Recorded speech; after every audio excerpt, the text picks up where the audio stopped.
Okay, so the first one says, determine the moles of electrons in 3.55 times 10 to the 25th fluoride ions. So when I say fluoride ions, do I just mean fluorine? No, what do I mean? If I say fluoride ion, that's F with a what charge? Find fluorine on your periodic table. It's a halogen in group 17. So what is its charge?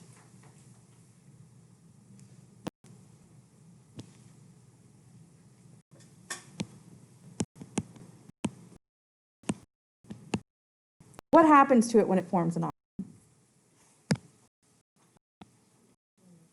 It's going to gain one of the noble gases. So it's going to be F with the what charge? Minus. How many electrons will it have?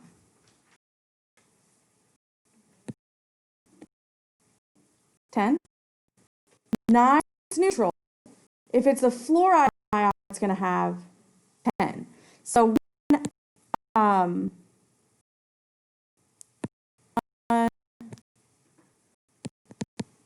fluoride ion will contain 10 electrons. And we're probably going to need to use that. Maybe not.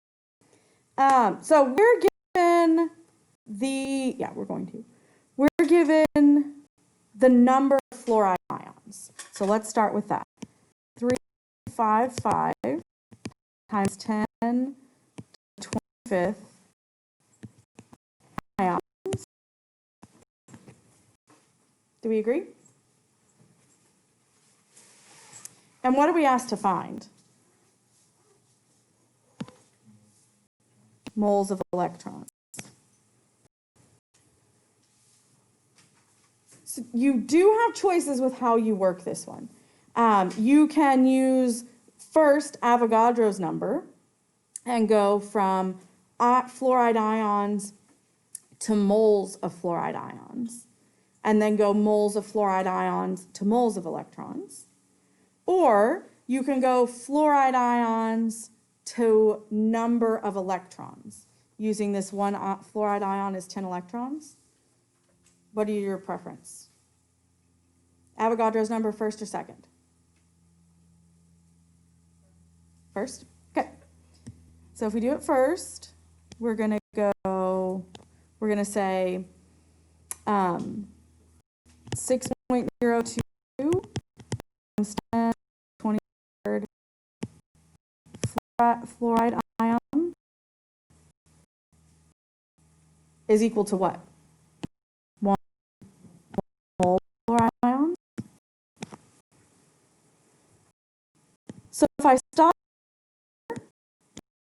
get the moles of fluoride ions. But now I want to go from moles of fluoride ions into moles of electrons. Well, I can still use this same setup of the conversion factor. One fluoride ion contains 10 electrons, or I can say 1 mole of fluoride ions contains what? 10 moles of electrons, right?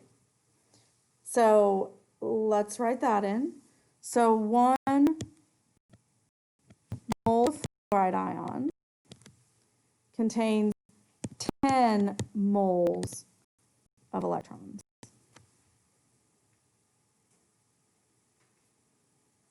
Just like I can say, 1 person contains 2 eyeballs, right? Is that true? And so 1 dozen people contain how many dozen eyeballs? 2 dozen eyeballs. Mole is just a counting number.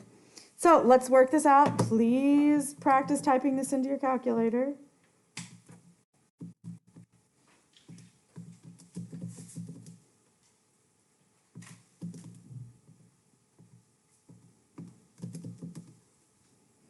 How many significant figures should our answer have? 3. So what do we get?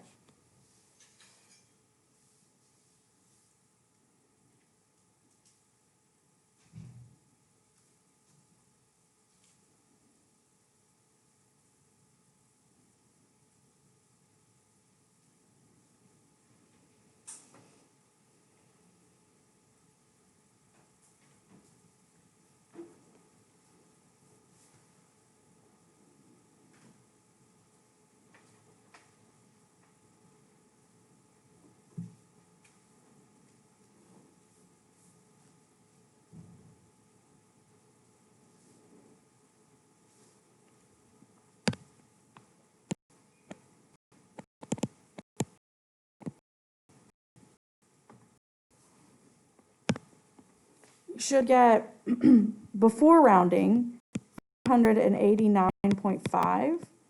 If we round that to 3 significant figures, then will the 5 round up the 9?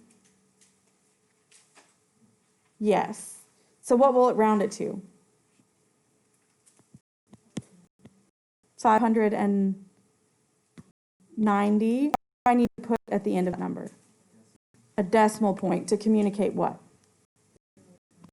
The 0 is significant. Very good.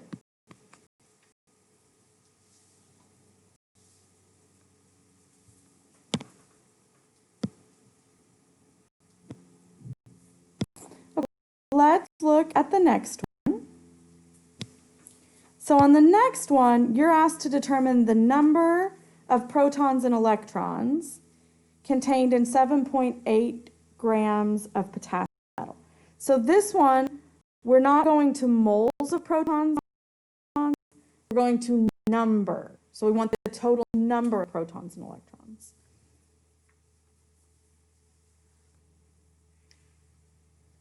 So if we find potassium on our periodic table, one atom of potassium contains how many protons? 19 protons. And how many electrons? 19. So how many protons and electrons? 38 protons and electrons.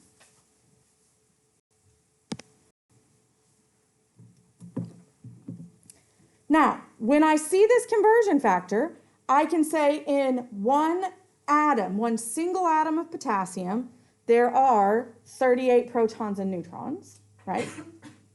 I can also say that in 1 mole of potassium, there's what?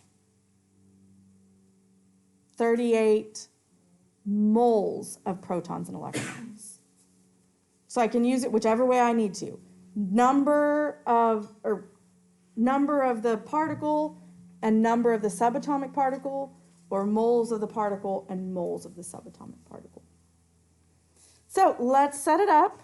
So 7.800 grams of potassium, and we're converting to number of particles. So what am I getting? I'm going to have to go from grams to what? Moles, and then moles into atoms, and then atoms into number of protons and electrons. How am I going to go grams into moles? Molar mass. So find potassium on your periodic table. What's the molar mass of potassium? 39.10. So if I stopped here, I would have moles of potassium. Do we agree? And that's something you can absolutely be asked about. But now we're asked to find, we have to keep going.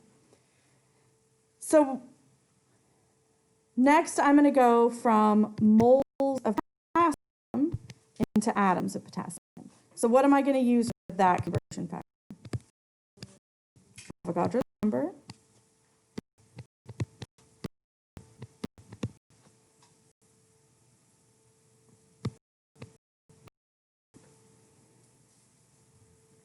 So if I stopped here, I would be left with atoms of potassium, right? Now, I want to go to number of protons and electrons. So I'm going to use that conversion factor that we talked about at the beginning. One atom of potassium contains 38 protons and electrons. How am I going to plug that in?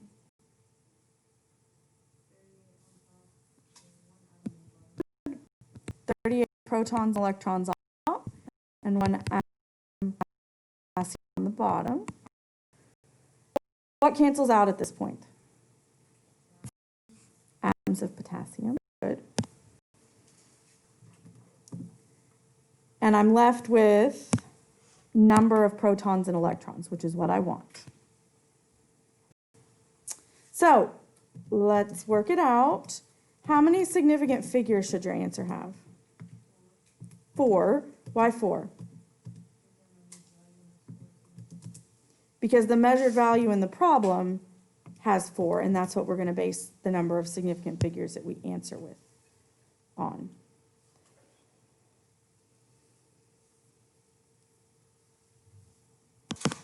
Okay, what did you get when you tippity typed it in with 4 sig figs? 4, go ahead. 4.565 times 10, 24 protons and electrons. So if I have a chunk of magnesium that's 7.800 grams, then I would expect it to contain this number, 4.565 times 10 to the 25th protons and electrons. Okay? Let's look at the next one. How many moles of protons are contained in a 5.60 gram sample of neon gas? So we're ultimately trying to find moles of protons. So let's talk about what we know about neon and protons. So I know that, I can look on my periodic table, in one atom of neon, how many protons are there? 10. So if I have one atom of neon, there's 10 protons. I have 1 mole of neon atoms. 1 mole of neon contains 10 moles of protons.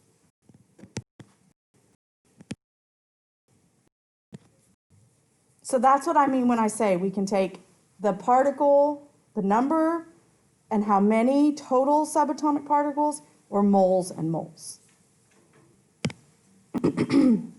So in this problem, it's going to be handy to use that 1 mole of neon contains 10 moles of protons. So let's start with what we're given. 5 grams of neon. And I'm asked to find moles of protons. So I'm going to have to go grams into what? Moles, using what? Molar mass. So find neon on your periodic table. What's the molar mass of neon?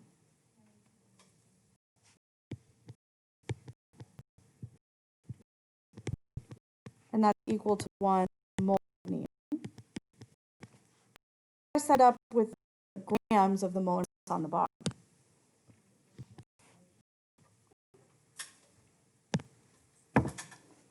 Now what am I going to do?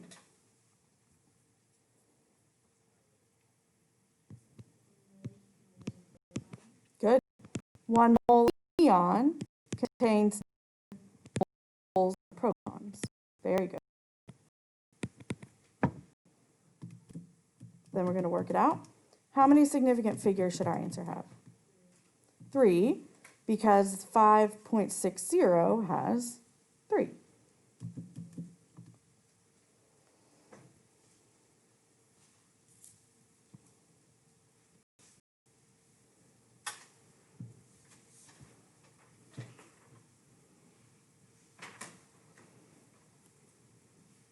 What did we get?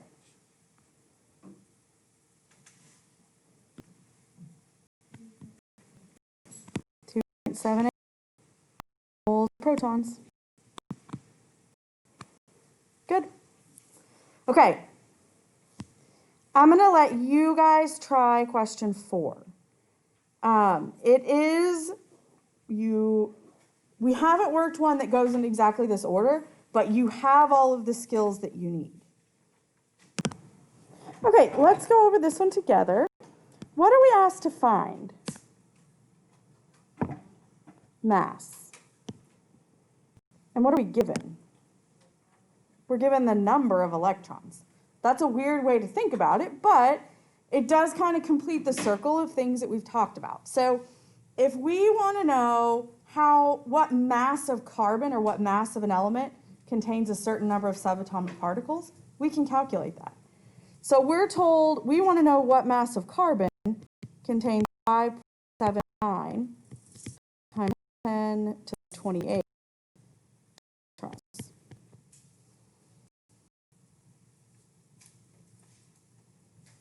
So there are different ways you can work this out. Because we can say number of particles, number of subatomic particles, or moles and moles of subatomic particles, you can use either of those depending on what makes the most sense to you. So what I would do, because it's what comes to mind first, is go from number of electrons to number of carbon atoms.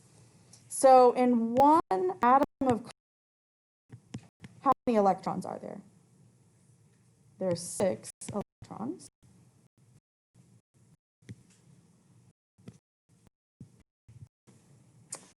So here I have a number of carbon atoms. So I'm trying to get to mass. So what am I going to have to do with the number of carbon atoms?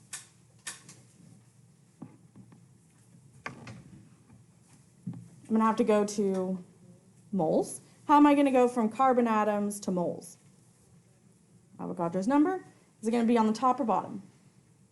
Bottom. Mine on the bottom. Very good. So we'll cancel out. And that equals 1 carbon. So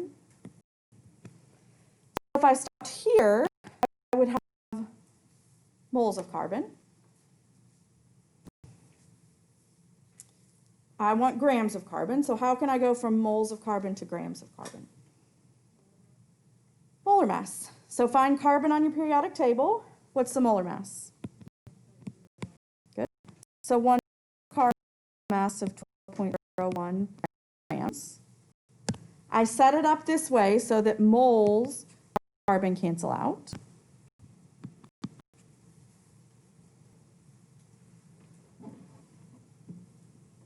Now, I'm ready to calculate.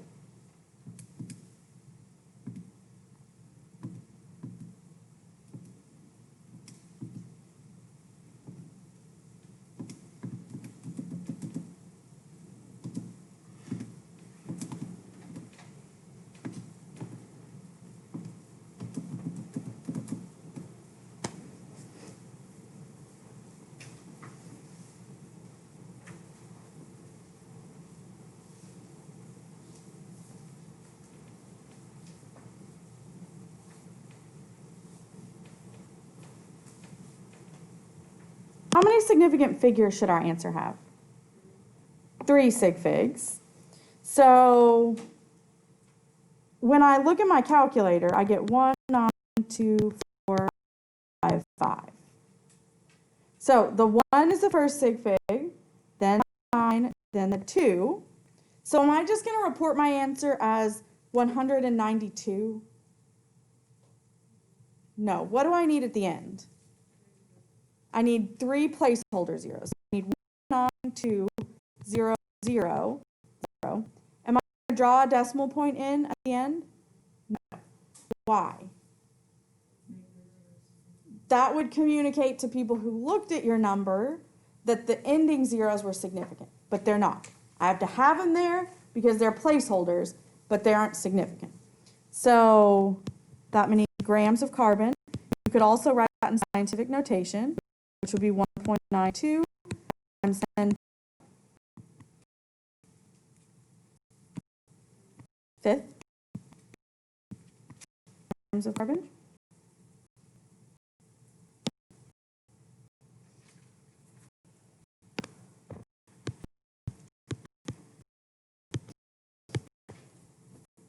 So, when you're working these problems, please try to think of them as puzzles.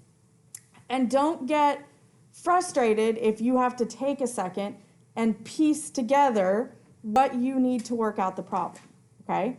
And take that time to brainstorm. If you try, and it's easy to do, if you try to get on autopilot, when you get questions that, like this last one, where it's just a little different order than we've done majority of the questions, you might be inclined to panic. Please don't. You have all the tools you need to work these problems out. You just need to make sure that you try to relax into and feel comfortable with piecing them together. And that's why you're doing the lab. That's why you've got homework questions. If you need more work, if you feel like you want more work, there are also student examples. I'll probably assign those for you guys on Tuesday, because I will be running the blood drive on